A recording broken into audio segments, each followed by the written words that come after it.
ఇంకెప్పుడు మాకింత కష్టం కలిగించకుండా కాపురాలు నిలబెట్టుకోండి తల్లి. అమ్మా సీత, పెద్దదానివి, అది తొందరపడితే నువ్వే దాన్ని సముదాయించాలి. అమ్మా, ఇక ఈ జన్మలో కాపురాలకి నష్టం కలిగించుకొని పుట్టింటికి రాము. మీరు ధైర్యంగా ఉండండి. స్వర్ణ, నువ్వు కాస్త ఓపిగ్గా ఉండు తల్లి. చెడ్డకాలం వచ్చి వెళ్ళింది, పీడికలా అనుకోమ్మా. సరే, బయలుదేరదామమ్మా, వర్షం వస్తుంది. దీర్ఘ సుమంగళీ భవ, దీర్ఘాయుష్మాన్ భవ. దీర్ఘ సుమంగళీ భవ. సావిత్రి, వెళ్ళి పిల్లాన్ని తీసుకురా. మళ్ళీ వర్జం వచ్చేస్తుంది. అలాగేనండి. త్వరగా రా. ఏమండి, పదండి వెళ్దాం. సరే, బయలుదేరండి అమ్మా. పదండమ్మా.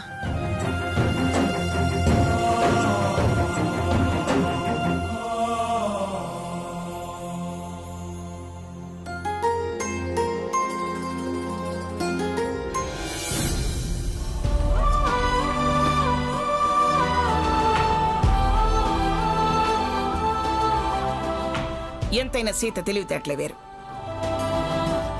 స్వర్ణగా ఇచ్చబుది గాని సీత చాలా అఖండురాలు. నా తర్వాత ఈ మంగమ్మ పేరు, ఈ వంశ పరువు ప్రతిష్టల్ని నిలబెట్టగలిగే సత్తా ఒక్క సీతామహాలక్ష్మికే ఉంది. ఎత్తు వేసింది అంటే చెక్ అండ్ మేట్. దెబ్బకి స్వర్ణని బయలుదేరదీసింది.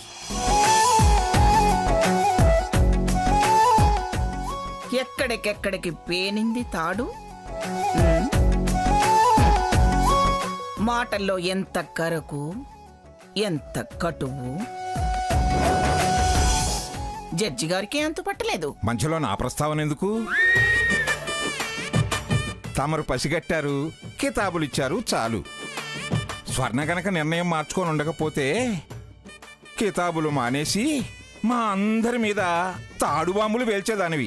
మాదేం ఫ్యాక్షనిస్టుల ఫ్యామిలీ కాదు బాంబులు వేయడానికి. సరే సర్లే, అదిగో కారు వచ్చినట్టుంది. లక్ష్మి, నీ కోడళ్ళు వచ్చారు. హారతిచ్చి లోపలికి తీసుకురాపో. అలాగే అత్తయ్య.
ఇది కేవలం తన అక్క కోసమే వచ్చింది.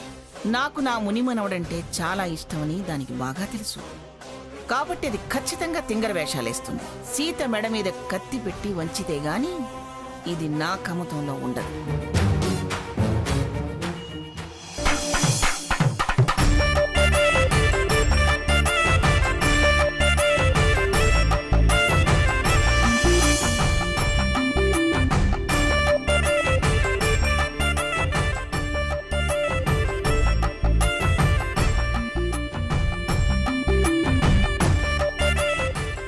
బంగారు తండ్రి, రానన్నా. ఆగండి.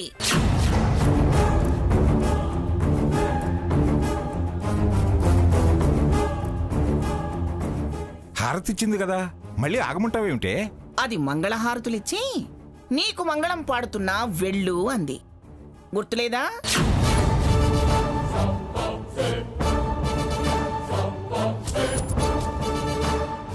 గ్రానీ, అక్కడేదో జరిగింది. అన్ని సమస్యలు తీరిపోయాయి. మళ్ళీ అవన్నీ తవ్వుకోవడం దేనికి గ్రానీ?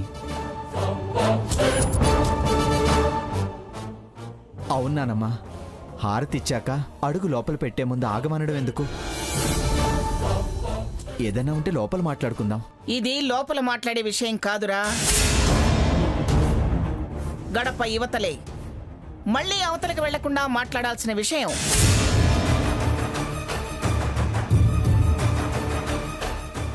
అది కాదు మంగా. దయచేసి నన్ను మాట్లాడివ్వండి.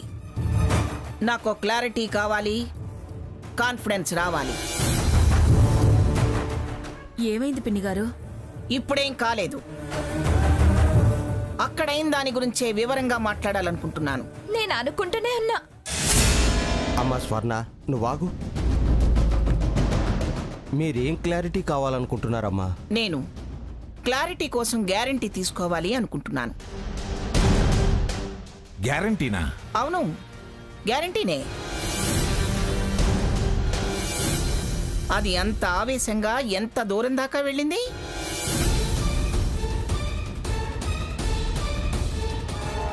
ఎన్నెన్ని మాటలంది? క్షమాపణలు అడిగాం కదా పిన్ని గారు. నేను క్షమించానని అన్నానుగా. మరి నిలదీతలెందుకే? ఇకనైనా వాళ్ళు నిలకడగా ఉండడానికి.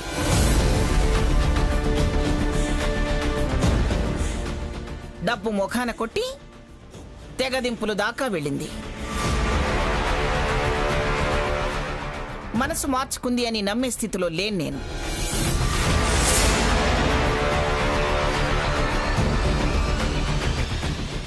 అది మన కోసమో దాని కాపురం కోసమో నిర్ణయం తీసుకోలేదండి.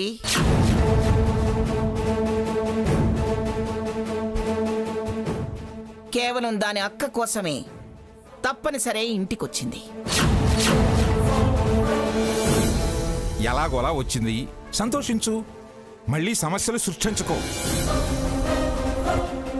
జడ్జి గారు, మీరు తెలిసి తెలియకుండా మాట్లాడకండి. నేనేం సమస్య సృష్టించడానికో పంచాయతీ పెట్టడానికో ఇలా మాట్లాడటం లేదు.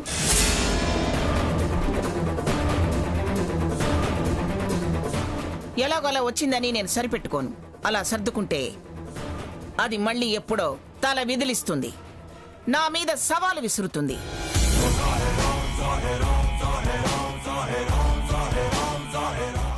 అందుకే దాని మీద నమ్మకం కోల్పోయే నేను ఇలా అడగాల్సి వస్తుంది. ఏంటమ్మమ్మ గారు, ఇప్పుడు దాన్ని ఏం చేయమంటారు? దాని చుట్టూ పొర్లు దండాలు పెట్టమనమ్మా. మీ వేళ కూడా ఆపండి. నేనేం అమ్మోర్ని కాదు, నా భక్తురాలంతకన్నా కాదు. నేనిప్పుడు దాన్ని నిన్ను ఏమీ చేయమనడం లేదు. కాలు లోపల పెట్టాక ఏమీ జరగకూడదనేదే నా కోరిక. పొరపాట్లని పట్టించుకోను, తప్పుని మాత్రం క్షమించను. లక్ష్మి, ఇందాక నీకు చెప్పాను కదా, అవి తీసుకురాపో.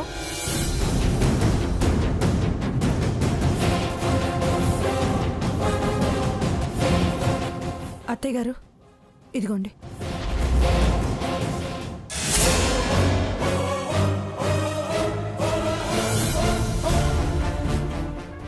ఇదిగో, ఈ ఒక్కలేనో నేను లెక్క పెట్టలేదు.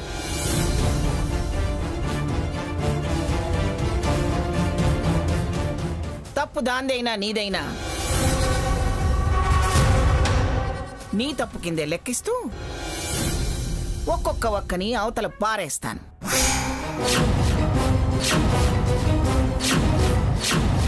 ఇవి అయిపోయేదాకా క్షమిస్తా.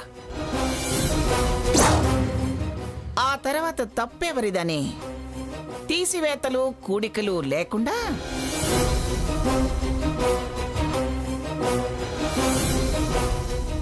సీత, నిన్ను బయటికి గెంటుతా.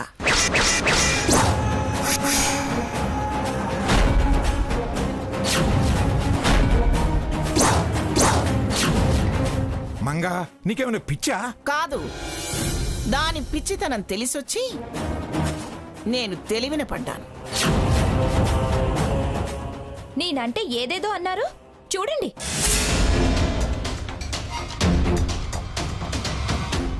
రా నేనేమన్నా కాపురాలు కూల్చేదాన్నా, కుదిర్చేదాన్ని, నిలబెట్టేదాన్ని, ప్రేమ అపేక్షలున్నదాన్ని, మీరు బాగుండాలనే కండిషన్స్ పెట్టా?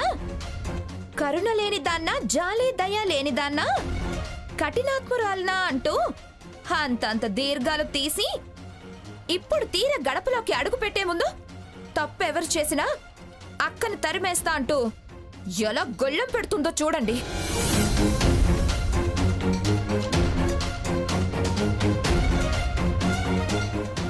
నాకివిడి గారి బుద్ధి తెలిసే మొండికేశా. కానీ అక్క, అదేనే నేను అనేది.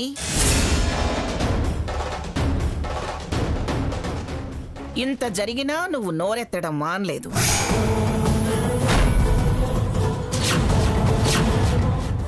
అందుకే ఈ పిఠాపురం వారి పరువు మాటి మాటికి బజారుకి ఎక్కకుండా, నలుగురి నోళ్లలో నానకుండా ఉండాలి అంటే నీ మాటలకి చేతలకి కళ్ళెం వెయ్యాలని తప్పు జరిగితే క్షమించను అంటున్నాను.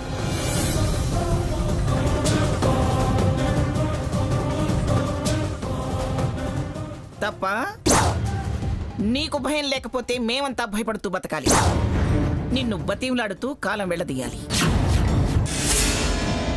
ఎప్పుడు ఏ బుద్ధి మారి నీకు తిక్కరేగి తోక తొక్కిన తాచుల బుసలు కొడుతూ తోక మీద లేస్తావేమోననే భయంతోనే నీ తోక నా చేతిలో పెట్టుకోవాలని తప్పు జరగకూడదు అంటున్నాను. అలా అన్నా ఒళ్ళు దగ్గర పెట్టుకుని ఒదిగి అణిగి మణిగి బుట్టలో పాములా ముడుచుకుని పడుకుంటావని, బుద్ధిగా ఉంటావని అంటున్నాను. అంటే ఏదో అక్క కోసం వచ్చాను, దాని కాపురం అది చేసుకుంటుంది, ఇంకా నేను తలెగరేస్తాను అంటే నీ పుట్టింటి చుట్టూ మళ్ళీ మేమెక్కడ ప్రదక్షిణలు చేస్తాం?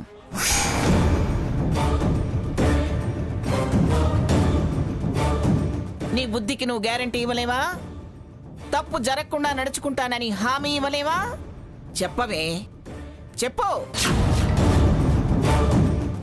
క్షణానికో అలక, నిమిషానికో పంచాయతీ లేవనెత్తితే నేను భరించలేను.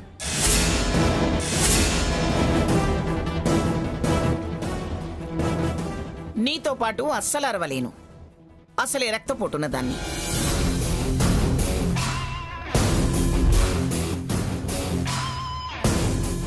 పంతాలకు పోయి ప్రాణాల మీదకి తెచ్చుకోమంటావా?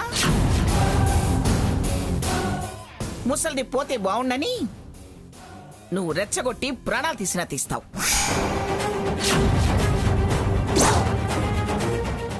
అమ్మమ్మ అమ్మమ్మ అంటూనే నన్ను అపరకాళీగా ముద్ర వేసి ఇంత రాద్ధాంతం చేశావు. నిన్నెలా నమ్మమంటావే? నిన్ను నమ్మితే పక్కలో పావుని పెట్టుకుని పడుకున్నట్టే. ఏమాత్రం ఏమరపాటుగా ఉన్నా కాటేసే రకంగా మారావు నువ్వు. చూసారా? స్వర్ణ, నువ్వు ఆగు. అమ్మమ్మ గారు, మేమేంటో మా గుణగణాలేంటో మీరే చాలాసార్లు అన్నారు. అదేదో తెలియని భయంతో అలా చేసింది. అదే కారణం చేస్తూ ఇలా అనడమేమీ బాగోలేదమ్మగారు. సరే, మీకు అలా అనిపించింది అంటున్నారు. మీరు ఎలాంటి అపోహ అనుమానం పెట్టుకోవాల్సిన అవసరం లేదు. ఇక మీదట మా వల్ల ఇక్కడ ఏ తప్పు జరగకుండా చూసుకునే బాధ్యత నాది.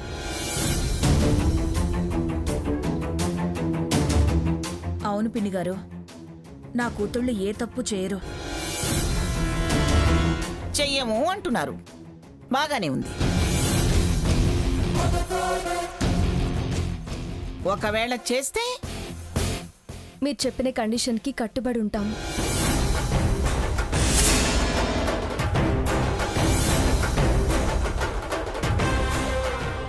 అలా బయటికి వెళ్ళడానికేనా మేము ఇక్కడికి వచ్చింది?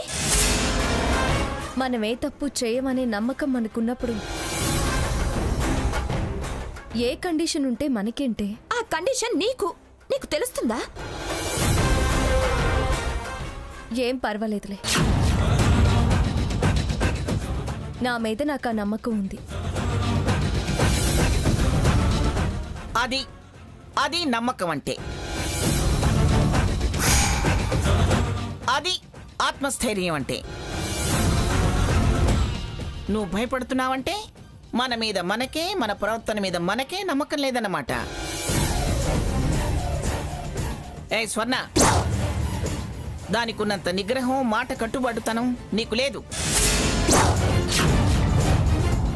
అందుకే అది శుభకార్యం జరగకపోయినా వాడితో కలిసి ఉండగలుగుతుంది.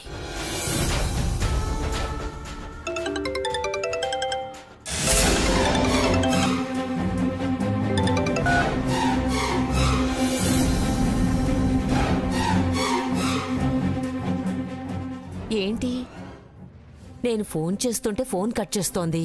చూడు సావిత్రి, నీ కూతుడు కట్టుబాట్లతో ఉంటే, మెప్పు పొందాలని నడుచుకుంటే, నీ పెద్ద కూతురికి జరగాల్సిన శుభకార్యం, నీ మనవడికి చేయాల్సిన నామకరణం ఘనంగా నేను చేస్తా.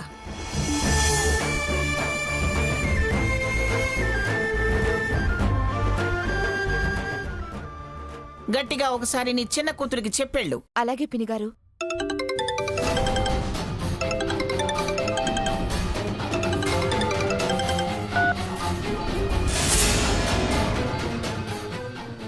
ఎందుకు స్వర్ణ ఆన్సర్ చేయడం లేదు?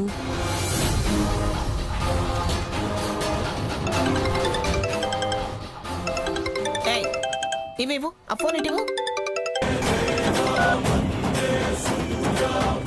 యువతల బతుకుల గురించి మాట్లాడుతుంటే మధ్యలో ఈ ఫోన్ ఏమిటి? పట్కా. అదేంటి, మంగమ్మ మాటలు వినపడుతున్నాయి. మంగమ్మ వీళ్ళింటికి వచ్చిందా, లేకపోతే వీళ్లే వాళ్ళింటికి వెళ్ళారా? పేరు చూసుంటే ఇప్పుడే తప్పులు లెక్కేయటం మొదలు పెట్టేది. ఆ ముసలిది ఇప్పుడు ఎందుకు ఫోన్ చేసినట్టు? చూడండి, మీరు పద్ధతిగా ఉంటే నేను పద్ధతి తప్పే మనిషిని కాదు. నేను అది అనుకున్నట్టు కఠినాత్మురాల్ని కాదు. బుద్ధిగా ఉండండి.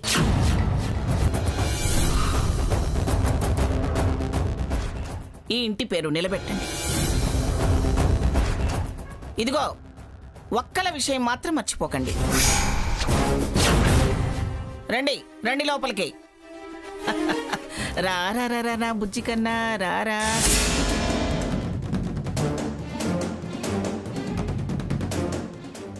ఇవో.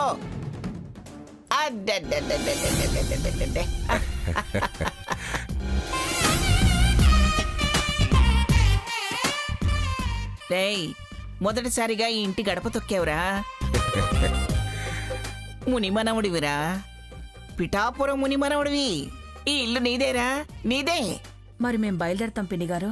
ఏమిటి బయలుదేరేది? గుమ్మం దాకా వచ్చి భోంచేయకుండా వెళతారా? లోపలికి వచ్చి భోజనం చేసి మరీ వెళ్ళండి.